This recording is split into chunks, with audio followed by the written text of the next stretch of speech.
നേപ്പാളിലെ ഞങ്ങളുടെ രണ്ടാമത്തെ ദിവസം തുടങ്ങിയത് പഠാൻ ദർബാർ സ്ക്വയറിൻ്റെ കാഴ്ചകൾ കണ്ട് ആണ്. പഠാൻ ദർബാർ സ്ക്വയർ പൈതൃകവും ചരിത്രവും സാംസ്കാരിക സമ്പത്തും നിറഞ്ഞ ഒരു ലോകമാണ്.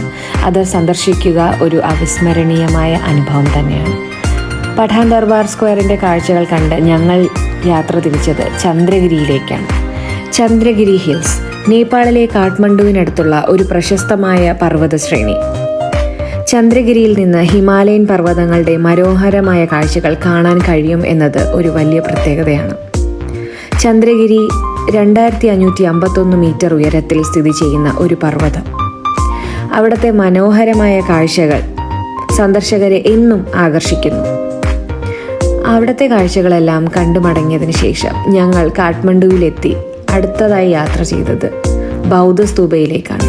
പ്രശസ്തമായ ബുദ്ധക്ഷേത്രമായ ബൗദ്ധസ്തൂപയും കണ്ട് അന്നത്തെ രാത്രി ഞങ്ങൾ മടങ്ങി. ശേഷം നാളെ